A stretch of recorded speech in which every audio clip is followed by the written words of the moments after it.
What's up, everybody? It's your boy Brandon Blakeney, aka Brandon Lee TV, back at it again, my friends. Appreciate y'all tuning in. This time we're talking about Coach Eric Bieniemy. Now, it seems like every offseason we get that same talk. Why isn't he getting a head coaching job? Recently, he's making a move. It was announced that he's heading to the Washington Commanders to be offensive coordinator, but you gotta assume, I don't want to call it a lateral movement, because the bag gotta be bigger with that associate head coach title next to his name now. He just won his second Super Bowl in 6 years with the Kansas City Chiefs. It feels like majority of people think that a head coaching job is long overdue. The man has interviewed with 15 teams. 15! And hasn't gotten a head coaching job yet. So why is he unhireable at this point? Why does he have to go to the Commanders and prove himself? You are now locked into the Live with Brandon Blakeney podcast. Here is your host, Brandon Blakeney. Majority of the talk around Bieniemy is praise. The only consistent knocks about the guy at this point that he doesn't call plays and he's terrible in interviews.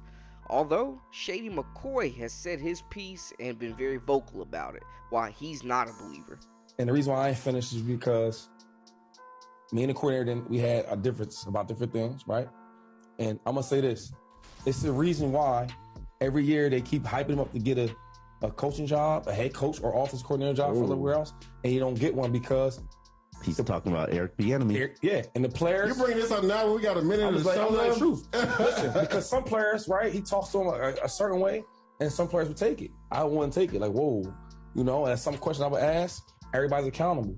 Yeah. That's why it's not because he's a black coach. That's not the reason. The reason that because I won't get into that, but I'll say this. You can't say the reason. We ain't got enough time to get into it. He will bring that up with a minute. 1 minute, but it's the reason why that every year they hype him up to get a job, and then when the time comes, nobody hires him because they know what type of coach he really is. So you're saying Eric Bieniemy was the reason why you stopped playing in Kansas City? Yeah, come on, man. That's players. They knew what it was. Lately, I've noticed there has been more mention about him getting into trouble as well in his younger days. But to fully grasp Eric B., we gotta take a look at who he is. A second-round pick out of Colorado.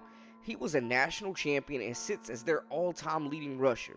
Scooter played 9 seasons in the NFL before heading back to his alma mater to be their running backs coach. As a running backs coach in college and in the NFL, he coached guys like Adrian Peterson and Jamal Charles. Jamal Charles actually came to his defense against Shady when he dissed him. I have to disagree with you, Shady. Bieniemy coached me 4 years. I learned so many things for EB, and I still keep in contact with him. A great husband and father. He deserves to be a head coach. End quote. He eventually came to the Chiefs in 2013 and eventually was promoted to offensive coordinator. And that Chiefs offense has been the standard around the league, and not many franchises could lose a talent like Tyreek Hill and keep humming all the way to another Super Bowl like they did this year. The Chiefs know his value, though.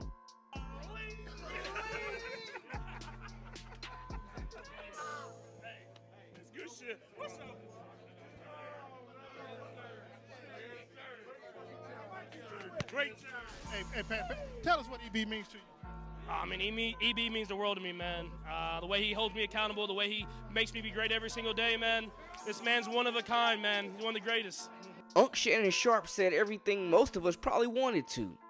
And this Rooney Rule BS isn't helping black coaches advance. It should be offered without any explanation. Hell, the GMs and the owners don't want to hire him. It's really that simple, Skip, because they keep moving the goalposts. Well, we need somebody with NFL experience. And then you go hire a head coach from college. Well, we need somebody to call plays. Skip, I want you to tell me who called plays. Zach Taylor, did he call plays? Matt LaFleur, did he call plays? No. What about Joe Judge? Kevin Stefanski, Nick Sirianni, Dan Campbell, Kevin O'Connell, Nathaniel Hackett. I think Nathaniel did call him for Jacksonville. Go ahead. Yeah. Okay, yeah, take him off. He did. Not in Green Bay. Not in Green Bay. Yeah. Hold on. Matt, okay, here's the offensive coordinators under Andy Reid that did not call plays, they got jobs. Matt Nagy. That's a good one. Doug Peterson. That's a better one. Brad Childress. All of them got head coaching jobs without calling plays. Eric Bieniemy under Andy Reid for damn near a decade. Well, he doesn't call plays. There are a lot of guys. Skip, Joe Judge never called a play. He's a special teams coach. Got a job.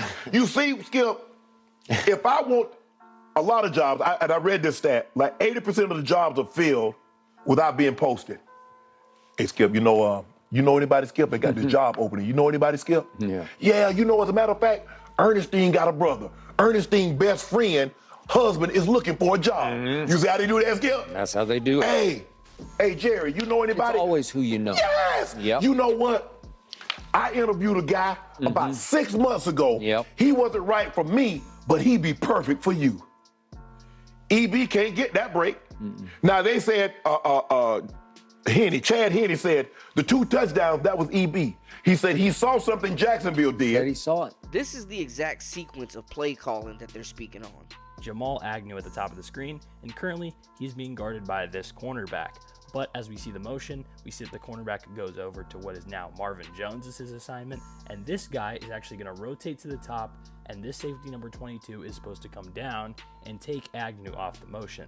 But what that does not account for with, this safety rotating back is the opportunity that Agnew could fake, stop right here, and go back outside for a wide open touchdown. They saw the rotation. This is exactly what happened. Agnew, wide open, easy TD. And the Chiefs saw this coming. But as we saw in the actual game, Andy Reid stole this call twice in the fourth quarter from one of his proteges in Doug Peterson, and we are going to see how he puts it to work in games in the red zone. Here, you're going to see Kadarius Toney is coming in motion. This safety is going to attempt to rotate down to cover him because he assumes he's going to the flat. Avonte Maddox is supposed to move back and replace, and we see that's exactly what happens. Maddox moves back. Johnson moves down, and Darius Slay actually moves up as well instead of taking Kelsey as the number 1, but Toney is going to end up wide open because of the fact that they keep trying to roll over their safeties and not take into account the fact that there could be a fake, perfect play call, first of 2 touchdowns using this play. And as we see, second time in the fourth quarter, in the red zone, 3rd and goal, this is a tight situation, and the Chiefs love this play. The reason Eric Bieniemy and Andy Reid call it is because they understand that with this defense that Philly loves to run in the red zone, they simply cannot stop it. Here we're going to see exactly pretty much the same thing. We're going to see Sky Moore come in motion. This corner is going to come down to take the new number 1. This safety is going to rotate to take this middle of the field spot. This safety is supposed to come down as he assumes that Moore is going to come across the formation, run some sort of, flat route or something to the outside, but that is exactly not what happens. We see both of them get stuck in no man's land. Moore is moving back across to that flat that he started at. He's going to be wide open. This is an easy touchdown for Kansas City, and they pick up their 2nd Super Bowl win. It's kind of demoralizing that 3 out of the 4 teams that had vacancies at head coach this offseason didn't even interview the man. Now he's running his own offense in Washington under Ron Rivera. Maybe this could be the opportunity to pair up with a defensive-minded coach and have that offense completely under his control. Y'all holler at your boy in the comments and let me know your thoughts. Is Eric B being overlooked, or does he need this time to continue to develop as an offensive play caller in Washington?